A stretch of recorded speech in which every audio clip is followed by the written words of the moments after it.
Tokoh-tokoh yang punya pengalaman panjang masuk dalam 3 tim pemenangan Capres-Cawapres. Ada yang di pemerintahan, TNI, Polri, hingga dekat dengan kalangan buruh. Lalu apa strategi masing-masing pasangan calon? Salah satunya meraup suara di tiap daerah hingga ke sejumlah kalangan tertentu. Pagi ini kita sudah bersama dengan Wakil Komandan Komunikasi Tim Kampanye Nasional Prabowo Gibran, Herzaki Mahendra Putra yang sudah ada di studio. Selamat pagi, Bung Zaki. Ya, selamat pagi, Bang. Sehat ya? Alhamdulillah sehat. Setelah hujan-hujanan tadi malam. Iya. Ada juga Wakil Ketua Tim Pemenangan Nasional Ganjar Mahfud, Benny Ramdhani melalui sambungan Zoom, dan Co-Captain Timnas Amin, Al Muzamil Yusuf. Selamat pagi, Bapak-Bapak. Assalamualaikum. Waalaikumsalam warahmatullahi Pagi Ustadz Muzamil, pagi Pak Benny. Selamat pagi semua. Selamat pagi. Saya ke Bung Zaki dulu ya yang ada di studio nih. Tadi malam sudah hujan-hujanan dan kita lihat begitu riuh gitu ya dukungan dari para pendukungnya Prabowo Gibran. Tapi mereka-mereka ini yang riuh ini sepertinya juga bukan orang-orang sembarangan.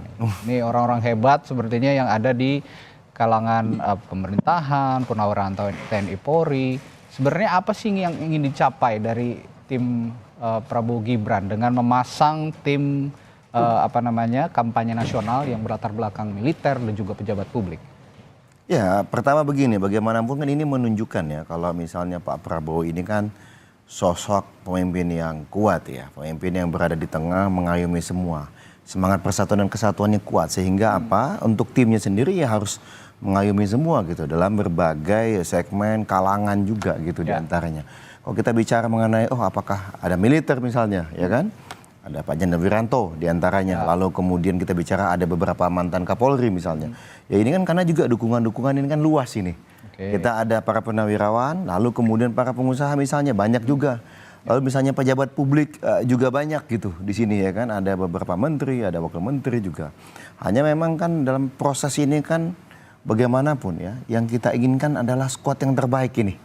Skuad terbaik, tapi sisi yang lain juga ini adalah melambangkan dukungan dari berbagai segmen. Jadi kita jangan hanya bicara mengenai tadi tokoh-tokoh publik yang exposure-nya luar biasa. Tapi misalnya nih, bagaimana dari Sabang sampai Merauke, tim ini terwakili gitu. Di dalam TKN ini ada sudah terwakili ke semua sekarang? Oh, terwakili. Misalnya saya ini kan anak guru dari desa di Kalimantan Barat gitu kan. Nah, bisa menduduki posisi yang cukup baik juga di TKN karena bagaimanapun ini menunjukkan bahwa kita tidak membeda-bedakan asal suku, agama dan juga daerah. Dan juga kami memberikan ruang yang luas juga kepada anak-anak muda. Misalnya dilihat ada yang namanya Arif Rosid sebagai komandan untuk pemilih muda, lalu ada Aminuddin Ma'ruf misalnya. Ini kan yang satu mantan ketum BBHMI, yang satu mantan ketum PMII gitu ya. Nah, ini kan dirangkul juga semua. Jadi kalangan anak muda pun kita banyak nih. Lalu juga misalnya untuk dari kalangan perempuan. Ada juga banyak perempuan banyak. Kalau kita lihat misalnya di komunikasi sendiri ada Mbak Nurul Arifin contohnya di Wakil Komandan. Lalu misalnya kalau kita beranjak lagi ke tempat lain ada Mbak Saras misalnya. Ya di pemilih mudanya gitu. Lalu misalnya di Dewan Pakar dari Demokrat ada namanya Mbak Vera. Nah, ini kan rata-rata juga punya posisi-posisi strategis. Jadi kalau dari kami ini bagaimana agar ekspektasi harapan masyarakat Indonesia ini melihat bahwa terwakili nih saya secara daerah terwakili, secara misalnya profesi terwakili, lalu misalnya kita bicara mengenai segmen tadi anak-anak muda dan juga bagaimana tokoh-tokoh perempuan juga terwakili. Dan jangan lupa juga di kami juga ada misalnya Habib Lutfi, ya kan, dan juga berbagai tokoh agama lainnya, ya kan, begitu tokoh agama lainnya. Bahkan juga dari Bali juga ada Pak Cokorda. Jadi banyak nih. Jadi maksudnya kita memilih siapapun di sini, bagaimanapun tentunya kan tadi ingin merangkul semua, ya kan, dan punya komitmen semua. Kita kerja bareng lah di sini. Kita ingin optimalkan karena kita ingin ujungnya adalah ya kita ingin rakyat Indonesia sejahtera lah. Kita bicara bagaimana kan Pak Prabowo punya program nih kan, ada makan siang gratis, ya kan, minum susu gratis. Intinya apa? Ya kita intinya ingin agar bicara mengenai gizi tercukupi anak-anak. Termasuk juga gizi untuk balita dan ibu hamil. Ada isu stunting, ya kan? Dan ini kan juga bisa membantu mengurangi isu stunting tadi. Lalu membantu mengurangi tadi beban hidup masyarakat juga ke depan. Ini diantaranya ya, tapi banyak lagi yang bisa kita eksplor ya. Setelah ini harus kita ngopi-ngopi lagi nih. Untuk ngebahas apa yang paling konkret program-program yang akan dijalankan oleh Prabowo Gibran nanti jika terpilih jadi presiden dan wakil presiden.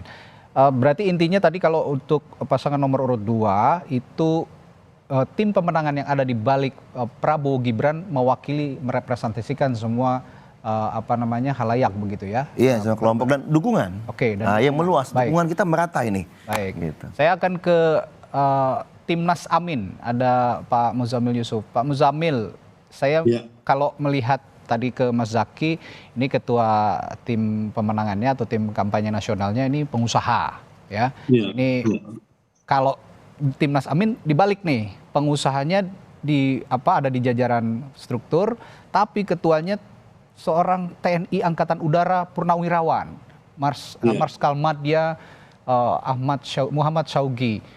Apa yang jadi dasar? Apakah memang ini untuk menandingi susunan tim kampanye di pasangan nomor urut selanjutnya yang ada di nomor urut 1 dan juga nomor urut yang pokoknya Ganjar Mahfud dan juga Prabowo Gibran? Apakah untuk menandingi itu? Ya, pada waktu kita deklarasi tim Amin kemarin ya, Capres kita Pak Anies Baswedan telah menyampaikan kepada publik. Ya. Jadi tim inti pemenangan itu semua ada di lapangan. Semua di lapangan dengan berbagai kalangan, berbagai daerah sudah bergerak. Kalau toh dibentuk tim Nas Amin di pusat, itu satu karena kewajiban Capres yang diwajibkan oleh KPU. Jadi kita ini membackup apa yang sudah bergerak di lapangan. Nah, dengan mengambil Pak Syaugi ini, ya kita mengatakan ini tim Indonesia bagi Indonesia terbang. Harapannya terbang tinggi begitu ya? Dengan pengalaman 4.000 jam terbangnya ini, kita bagaimana di pusat dengan tim kita di lapangan sudah bekerja, kita mengangkat, ya, mendorong mereka. Jadi tim kita itu bukanlah tim yang bisa menggantikan kerjaan jutaan orang di lapangan. Ya. Tim kita hanya membackup mereka yang sudah bekerja di lapangan, dan kita memberikan apresiasi, terima kasih kepada mereka yang sudah dengan sukarela bergabung dengan tim Amin ini. Ya. Umumnya mereka di lapangan ini memang harapan perubahan. Ya. Kita bersyukur harapan perubahan ini cukup besar, ya. Dan kita mendorong mereka bagaimana silent majority, ya. Agar mereka punya keberanian untuk menyuarakan. Itu saja sekarang kita dorong. Di pusat kita dorong, di DPR RI kita dorong pemilu luber jurdil. Ya, kita menginisiasi, di Komisi 1 sudah dibentuk sejak Kamis kemarin. Termasuk kami menginisiasi seluruh mitra Komisi 1. Mudah-mudahan nanti Komisi 2, Komisi 3, dan komisi terkait lainnya. Agar kita jamin sebagaimana pernyataan kita semalam di KPU, pemilu luber jurdil dengan penuh kebahagiaan itu berjalan. Untuk dia bisa berjalan baik, tugas DPR mengawasi dari pusat, DPRD Provinsi Kabupaten Kota juga membuat hal yang sama. Dengan cara itu silent majority akan berani berbicara. Nah, konsep perubahan kita akan sampaikan kepada publik. Nah, harapan kita ini masuk, ya. Kita satu putaran atau 2 putaran kita masuk, itu saya kira strategi ke depan. Ujung tombaknya siapa? Bukan tim ini, bukan ujung tombaknya. Ujung tombaknya seluruh jutaan pekerja kita di lapangan. Itu. Ya, kalau tadi Bung Zaky ini representasi dari semua suku, ras dan golongan yang ada di seluruh Indonesia dan juga institusi-institusi yang ada di Republik Indonesia. Kalau Pak Muzamil ini hanya perwakilan di pusat, tapi yang bekerja ini di daerah begitu ya. Kira-kira mereka yang akan dengan die hard gitu memenangkan pasangan Anies Muhaimin sebagai akar rumput, juga punya posisi yang strategis menurut Pak Muzamil. Saya akan ke Pak Beni. Pak Beni, kalau tadi Pak Muzamil, Bung Zaky sudah mengomentari pimpinan tim pemenangannya begitu. Nah, saya ingin juga menganalisis dari tim pemenangan nasional Ganjar Mahfud. Ada nama Pak Rosan Roslani, beliau adalah pengusaha, ketua umum Kadin, tapi di balik itu juga tidak kalah mentereng ada mantan Panglima TNI, Jenderal Andika Perkasa, dan juga banyak-banyak struktur mantan purnawirawan TNI juga yang tidak bisa kami ungkapkan satu-satu. Ini menunjukkan apakah ingin juga menandingi kekuatan pengusaha dan militer atau seperti apa? Saya ingin menyampaikan dua hal. Pertama, Mas. Baik. Pertama, ya saya ingin menyampaikan selamat untuk masing-masing pasangan calon presiden dan wakil presiden yang telah ditetapkan dengan nomor urut masing-masing. Yang kedua, saya ingin menyampaikan salam persatuan nasional ya. Nomor 3 itu kan persatuan Indonesia. Kalau kita bicara Pancasila, bagaimana kita bisa menjalankan kebebasan beragama, keyakinan kita ya dalam ketuhanan yang Maha Esa, mewujudkan kemanusiaan yang adil dan beradab, musyawarah ya, untuk mufakat dan keadilan sosial tanpa persatuan nasional. Jadi filosofis dan ideologis ya pasangan Ganjar Mahfud tepat dengan nomor 3-nya. Nah, ini tanda-tanda alam sebetulnya. Nah, kalau bicara tim yang kami namakan tim pemenangan nasional, sejak awal saya katakan ini tim yang menggambarkan Nusantara. Ya, Indonesia Sabang sampai Merauke, Miangas sampai Pulau Rote. Keterwakilan masing-masing tokoh yang merepresentasi daerah ada di dalamnya. Ya, keseimbangan antara laki-laki perempuan. Kemudian bagaimana kita mengakomodir tidak hanya kalangan tua tapi juga segmen anak-anak muda di dalamnya. Kemudian dari berbagai kalangan profesi dan bahkan akademisi. Juga tokoh-tokoh besar agama. Bahkan nanti akan ada kejutan tokoh agama yang sangat dikenal di negara ini juga akan bergabung dengan tim pemenangan nasional. Baik. Saya juga menyatakan, alhamdulillah tim ini ketika dibentuk ya, insya Allah sudah mendapatkan restu bumi dan restu langit ya. Ini hasil istiqoroh politik, ini hasil dari istiqoroh kita secara sosial bahkan secara agama ya, yang kemudian kita bentuk tim pemenangan nasional. Tentu tidak untuk menyaingi tim lain lah, masing-masing punya strategi, masing-masing punya cara untuk menampilkan sosok ya, siapa yang akan masuk menjadi komandan dan juga menjadi pasukan tempur dalam tanda kutip ya di Pilpres di pemilu 2024. Tapi yang lebih penting dari sosok-sosok orang ini, popularitas tentu tidak cukup bagi kami. Mereka harus memiliki rekam jejak yang jelas, rekam jejak yang tidak tersandera dengan masa lalu, rekam jejak yang tidak memiliki kejahatan masa lalu, baik kejahatan terhadap ekonomi, kejahatan terhadap hukum, kejahatan terhadap konstitusi, kejahatan terhadap hak asasi manusia. Apa arti dari sebuah tim? Apa arti dari sosok nama yang memiliki popularitas, tapi dengan rekam jejak yang buruk?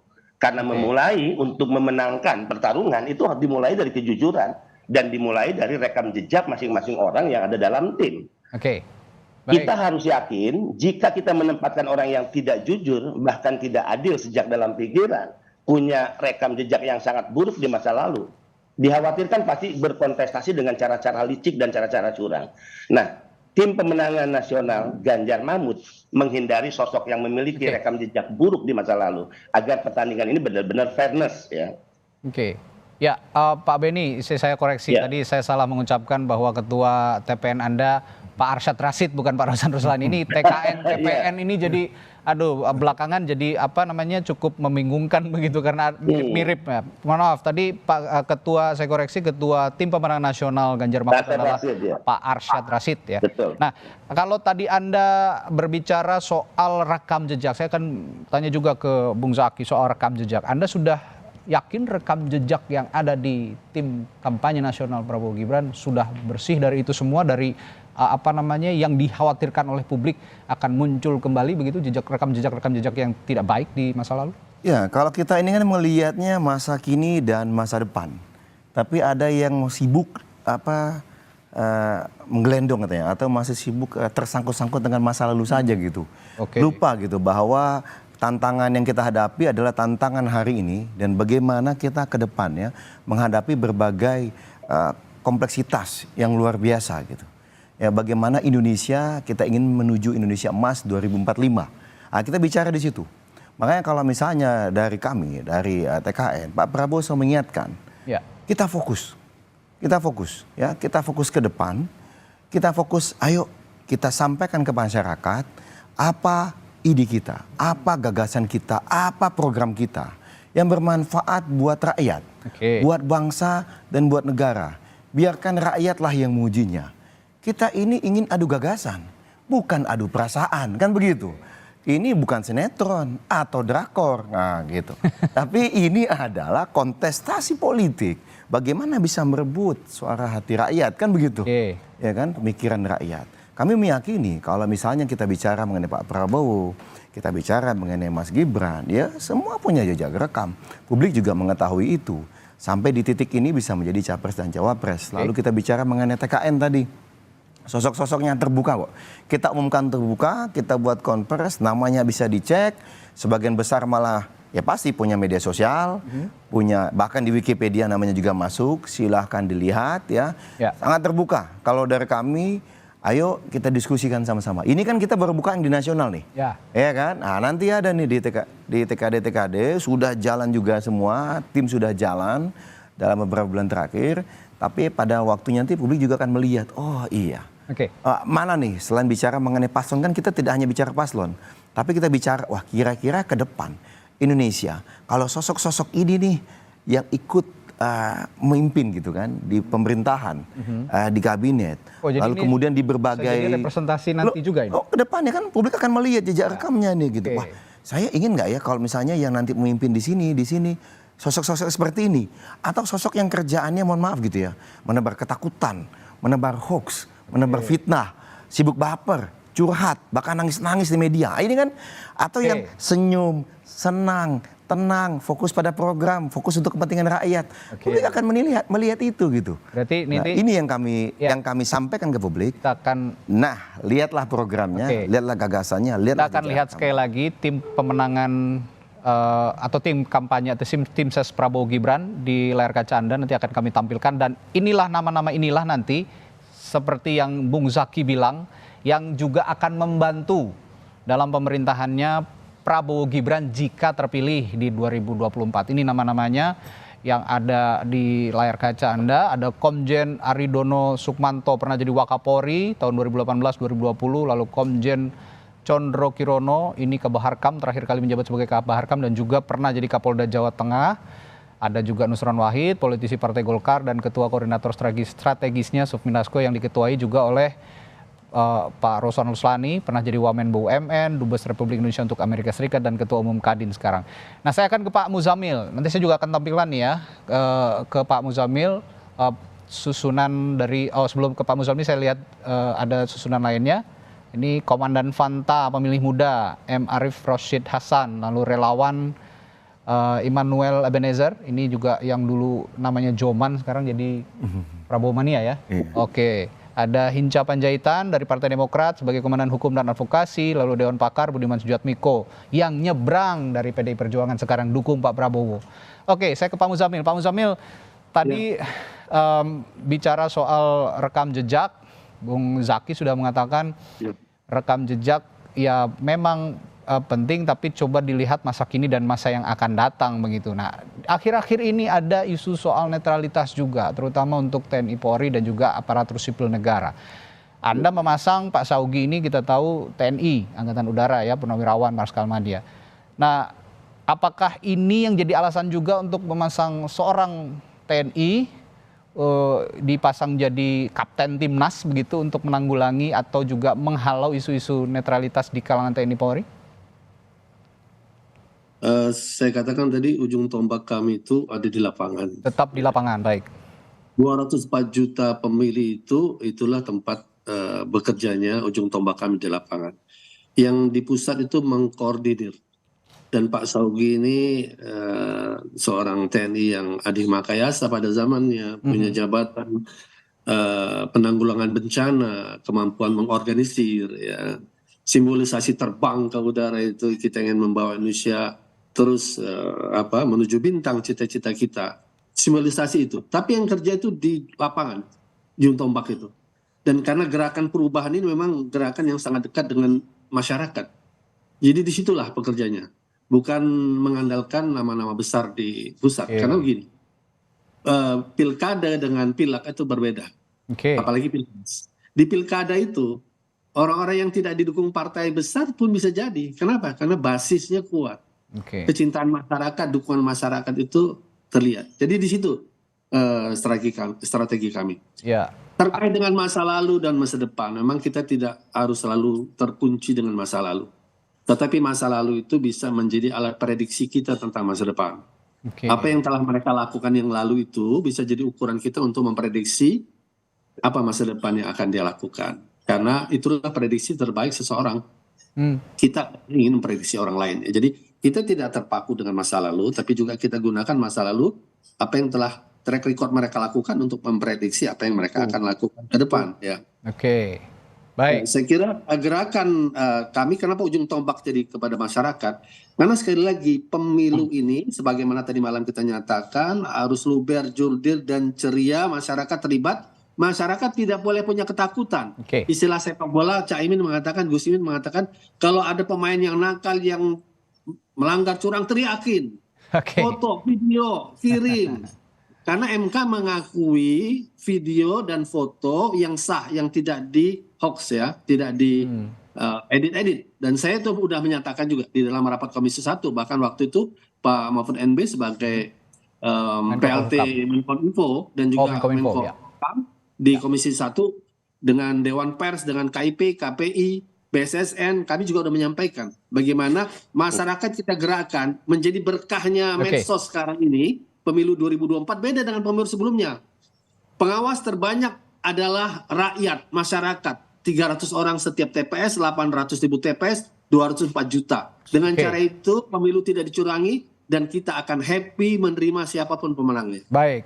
Ini yang menarik juga selain sosok tokoh-tokoh militer begitu ya, TNI Polri, ada juga sosok pengusaha yang juga sudah malang melintang di Indonesia maupun juga di internasional ya. Salah satunya kalau di timnya Pak Muzamil tadi ada Pak Thomas Lembong. Nah di timnya Pak Ganjar Mahfud juga nama Arsyad Rashid, ini seorang ketua umum Kadin. Nah ini ada pertanyaan begini Pak Beni dari publik, termasuk saya mungkin. Apakah ini untuk juga mengamankan logistik pemilu, katanya begitu kalau publik menduga-duga. Apakah ini juga untuk apa agar supaya apa bisa menggayat para pengusaha untuk bisa menyukseskan Ganjar Mahfud. Tapi jangan dijawab dulu, saya akan tanya ini, apakah benar seperti itu? Kita akan bahas di Sapa Indonesia Pagi, sesaat lagi tetaplah bersama kami.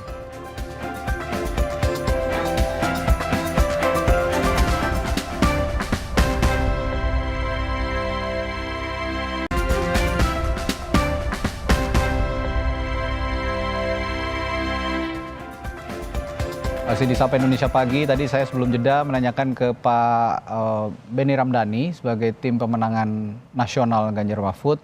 Ini ada sosok Arsyad Rashid sebagai Ketua Umum Kadin, seorang pengusaha dan yang juga banyak di bawah juga tentu akan banyak pengusaha-pengusaha. Ini harapannya memang untuk logistik pemilu atau seperti apa? Karena publik memandangnya seperti itu. Ini kayaknya perlu buat logistik dan is it possible to elevate the vote gitu. Apakah mungkin bisa menaikkan elektoral kalau hanya mengandalkan pengusaha dan bukan akar rumput? Tadi saya sudah jelaskan, Mas. Oke. Popularitas orang-orang atau tokoh yang masuk di tim pemenangan penting, tapi lebih penting adalah rekam jejak di masa lalu. Bisa dibayangkan terlalu mahal Indonesia masa depan yang dimaksud Bung Jaki tadi. Jika dimulai dengan tim pemenangan yang tersandera dengan berbagai kejahatan masa lalu. Kita bicara tentang visi misi presiden yang semua itu dirumuskan oleh tim pemenangan. Ya, bagaimana mungkin orang-orang yang terjebak masa lalu masuk dalam tim kemudian terlibat dalam perumusan visi misi presiden dan wakil presiden? Pasti ada kepentingan, ya, penyelundupan kepentingan ekonomi, kepentingan dari kejahatan kartel, ya, dan sebagainya. Ini kan berbahaya sebetulnya. Jadi kita tidak boleh melupakan rekam jejak masa lalu dari orang, dan itu harus jadi mistar ukur untuk Indonesia yang sangat mahal digadaikan ke orang-orang yang memiliki masa lalu yang gelap ya. Ini penting nih. Yang kedua, kita punya sejarah 5 tahun lalu Bung Jaki ya. Segregasi sosial itu tercipta, keterbelahan masyarakat hingga hari ini dirasakan. Bagaimana hoax yang Anda maksud tadi, fitnah, adu domba antar suku dan agama, penyebaran kebencian. Ayo kita jujur, itu dilakukan oleh siapa? Bagaimana Pak Jokowi dituduh sebagai anak PKI, bagaimana Pak Jokowi dengan istananya dituduh sebagai sarang komunis, ya, dan sebagainya. Ini luar biasa. Jadi kita tidak boleh melupakan masa lalu, sehingga tim kami benar-benar diproteksi, ya. Kemudian juga kami membaca profiling dari masing-masing tim. Itu sangat serius lah. Pernahkah ya di Facebook, media sosialnya dia menyebarkan kebencian, fitnah, hoax ya dalam kontestasi demokrasi? Itu semua kami rekam, itu semua kami baca, sehingga kami menyatakan clear and clean bagi tim kami. Saya nggak tahu ya kalau di sebelah apakah melakukan cara-cara seperti itu atau tidak, atau justru memeliharanya misalnya untuk dikapitalisasi dalam Pilpres ya 2024 setelah merasa sukses misalnya di Pilpres 2019. Kita nggak tahu nih. Oke. Kita tuduhannya tadi Mas Arsad bergabung hanya untuk mengkapitalisasi logistik, enggak lah ya. Kan kita diatur oleh undang-undang pemilu ya, setiap dana pemilu, dana pilpres itu juga diatur ya oleh undang-undang yang semua harus serba transparan ya. Saya yakin ini bisa dipertanggungjawabkan kepada publik lah. Kita hanya ingin bagaimana pesta demokrasi ini penuh riang gembira, tanpa hoax, tanpa penyebaran kebencian, tanpa menggunakan isu-isu identitas yang dikapitalisasi hanya untuk sebuah kekuasaan. Kemudian juga fitnah dan adu domba antar agama yang segregasi sosial itu kita rasakan dan keterbelahan di masyarakat ya. Hingga hal ini sangat menyedihkan. Ini sangat merobek ya wajah kebangsaan kita. Ini sangat mengotori ya merah putih kita. Dan ini kita tidak harapkan terjadi lagi di Pilpres 2024. Baik, nah, sekedar informasi juga nih pemirsa Kompas TV, saudara, bahwa Pak Benny Ramdhani ini juga sebagai Ketua BP2MI ya saat ini Kepala, Mas. Ya, Kepala BP2MI. Nah, ini Kepala BP2MI ini yang mengurusi pekerja-pekerja migran. Nah, ini isu-isu soal tenaga kerja juga sangat menarik untuk dibahas sebenarnya. Dan di dua tim ses, baik di kubunya Ganjar Mahfud dan Prabowo Gibran juga ada dua sosok yang pernah dan saat ini menjabat sebagai Kepala BP2MI, dulunya namanya BNP2TKI ya kalau saya tidak salah. Nah, ini isu tenaga kerja, apakah ini juga jadi salah satu cakupan dari tim ses Ganjar Mahfud untuk menarik simpati dari para tenaga kerja Indonesia atau pekerja migran Indonesia? Ya pasti Mas ya. Kalau kita lihat di comment center BP2MI misalnya ada 4,8 juta per hari ini pekerja migran kita. Kita terus melakukan penguatan tata kelola, penempatan dan pelindungan, bagaimana negara hadir memberikan penghormatan dan perlakuan yang menempatkan PMI sebagai warga negara VVIP, dan itu sudah dilakukan. Perubahan besar, transformasi ini sedang dikerjakan ya oleh BP2MI dan tentu tidak lepas dari perintah Presiden Jokowi. Hari ini ya bagaimana PMI diberikan perlakuan hormat dengan penyediaan lounge di 8 bandara internasional. Fast track jalur khusus yang dinikmati selama ini oleh ofisial diplomatik itu diberikan kepada PMI hari ini. Bagaimana mereka saat dilepas sebelum terbang itu dilepas oleh kehadiran para pejabat tinggi negara. Mereka dilepas seperti kita melepas kontingen Olimpiade menggunakan jaket, kemudian kemeja, dasi, dan ditempatkan di hotel bintang 4 secara gratis oleh negara. Perlakuan pekerja migran sudah seperti ini saat ini. Mereka juga dibekali credential letter Mas hari ini, seperti credential letter yang dimiliki oleh duta besar ketika bertugas ke luar negeri. Nah tentu peluang kerja yang terus ya kita buka, kita tangkap di luar negeri dengan mempersiapkan anak-anak muda yang memiliki kompetensi, keahlian, keterampilan, dan kemampuan berbahasa. Nah ini yang harus didorong oleh negara untuk mengurangi angka pengangguran dalam negeri dan juga tingginya angkatan kerja ya, yang mencapai 140 juta. Oke, baik.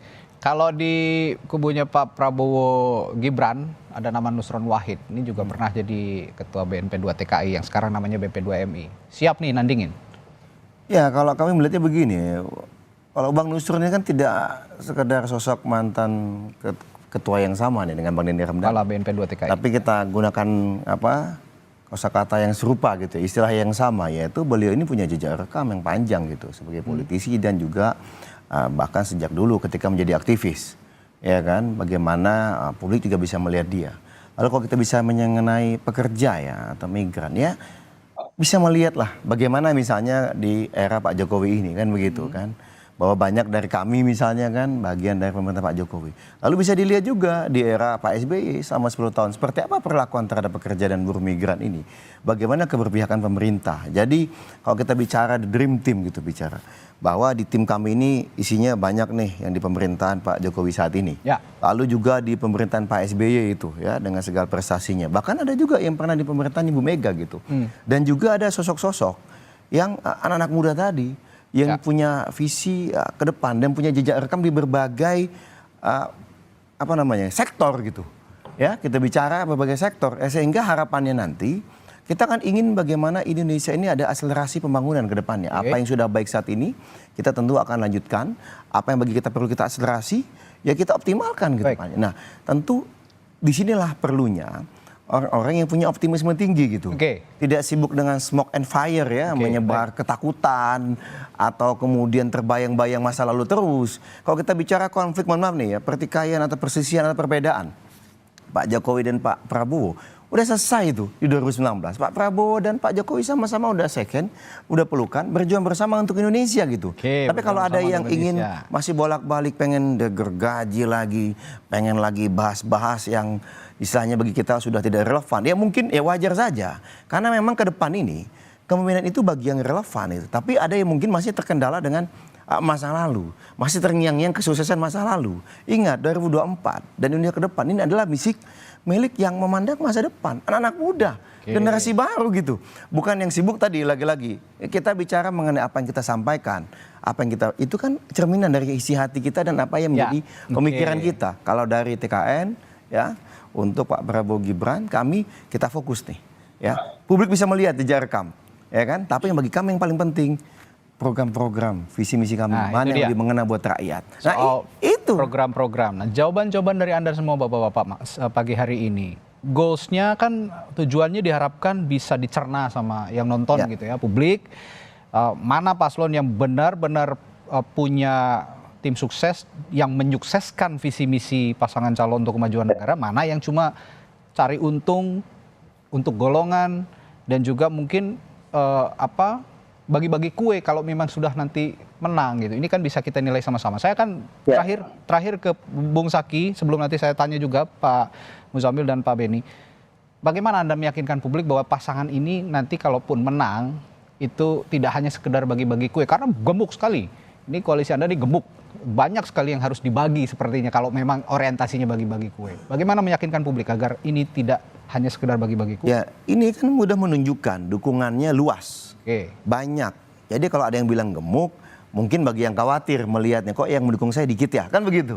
Nah, tapi ini adalah cerminan dukungan ke publik karena bagaimanapun kami, misalnya, parpolnya gemuk nih di sini, banyak misalnya. Ya karena apa? Ya parpol ini kan cerminan dari aspirasi publik. Kursi di parlemen kan dipilih oleh rakyat, kan begitu.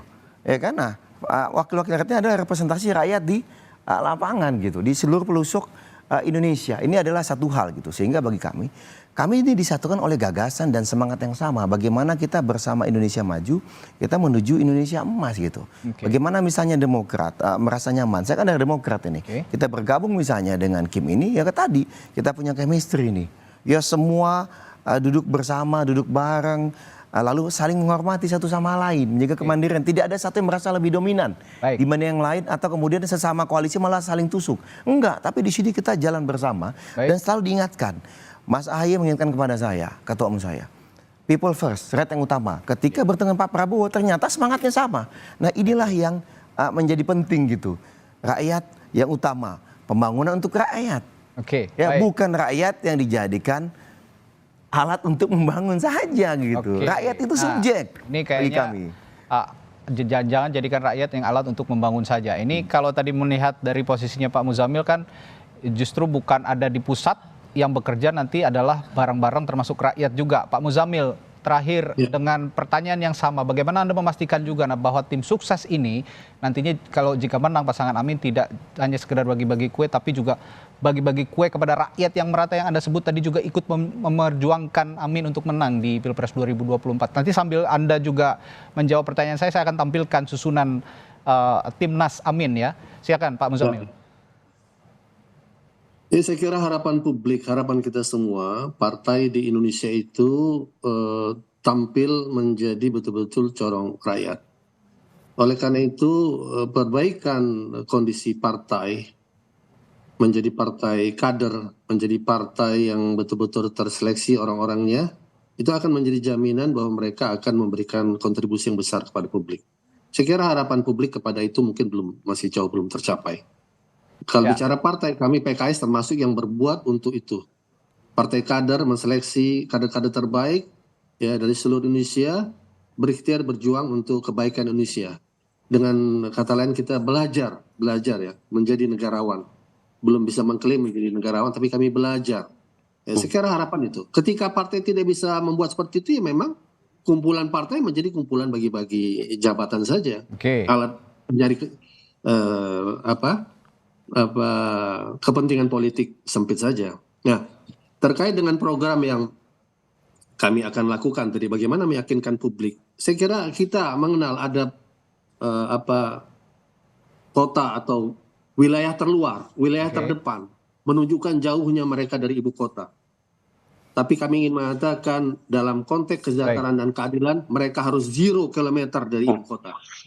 Kesejahteraan, keadilan tidak mengenal jarak jauh dan dekat. Itulah yang kita ingin lakukan, pembangunan kita ke depan, mensejahterakan dalam konteks keindonesian keseluruhan. Ya, bukan lagi bicara tentang kota dan desa. Baik. Seluas itu Indonesia, tapi menurut Anda tetap harus dekat dengan ibu kota pusat pemerintahan rakyat itu. Baik. Dekat dengan kesejahteraan dan keadilan. Baik, dia boleh jauh, tapi dia dekat dengan kesejahteraan dan keadilan. Ya, terakhir Pak Beni, pertanyaan yang sama. Bagaimana Anda meyakinkan publik? Tim pemenangan nasional Ganjar Mahfud meyakinkan publik bahwa nama-nama yang ada di balik tim pemenangan nasional ini tidak hanya menerima kue, tapi juga membagikannya kepada rakyat. Ini bukan sekedar Ganjar, ini bukan sekedar Mahfud. Kita tidak sedang berbicara hanya sekedar kekuasaan. Ini 278 juta rakyat Indonesia yang masa depannya ditaruhkan. Pada konsepsi Trisakti Bung Karno, inilah yang ingin dicapai oleh Ganjar Mahfud. Negara Indonesia menjadi negara yang diperhitungkan dalam percaturan politik global. Negara yang berdaulat secara politik, yang setiap kebijakan politik dalam negeri, luar negeri tidak bisa diintervensi oleh kekuatan negara asing. Kita berdikari secara ekonomi, semua sumber daya alam harus dikuasai oleh negara ini untuk sebesar-besarnya menciptakan kemakmuran rakyat Indonesia. Bukan kekayaan yang dijual kepada asing. Ketiga adalah negara yang berkepribadian secara budaya, menjaga jati dirinya. Nah, secara narasi sebetulnya kita sama. Persoalannya kembali kepada siapa yang mengorkestrasi pemenangan calon presiden dan wakil presiden. Kembali harus dilakukan oleh orang-orang yang memiliki rekam jejak yang bersih. Karena jujur dan adil dalam pikiran itu penting. Karena itu akan berpengaruh pada tindakan. Dan kami menggaransi tim Ganjar Mahfud adalah tim yang memiliki rekam jejak bersih. Yang tidak tersandera dengan kejahatan masa lalu, yang tidak dikhawatirkan akan melakukan kejahatan ketika diberikan mandat kekuasaan oleh rakyat. Baik, rekam jejak Anda menjamin ini bisa juga dipertanggungjawabkan kepada publik sehingga nanti tidak sekedar membagikan kue hanya di tim pemenangan tapi juga kepada semua rakyat Indonesia. Pak Prabowo sebagai menhan ada rekam jejak. Mas Gibran wali kota Solo ada rekam jejak. Silakan dinilai, bisa dilihat. Seperti apa? Entry point perbincangan kita hari ini adalah untuk memberikan pemahaman kepada publik. Bapak-bapak ini yang di depan layar juga salah satu tim ses para pasangan capres-cawapres. Nanti bisa dinilai sama-sama apakah mereka ini bisa dengan tulus menyampaikan visi misi pasangan calon presiden dan calon wakil presiden atau hanya bersandiwara begitu ya di depan kamera. Ini yang harus kita kawal bersama dan kita sudah mengenalkan mereka ini. Ke depannya kita akan berdiskusi soal bagaimana visi dan misi yang ada di masing-masing capres-cawapres baik di ekonomi, hukum, sosial, budaya, ideologi kebangsaan dan sebagainya. Kita akan bahas nanti lebih dalam di kesempatan berikutnya. Baik, terima kasih Bung Herzaki Mahendra dari tim ses Prabowo Gibran, lalu Pak Beni Ramdhani dari tim ses Ganjar Mahfud dan juga Zamil Yusuf dari tim pemenang atau tim sesnya Amin ya, Anies Mohaimin, kapten timnasnya tadi juga dari Angkatan Udara nih, keren ya, Top Gun katanya. Baik, terima kasih Bapak-bapak, sehat selalu. Assalamualaikum, selamat pagi. Semangat pagi.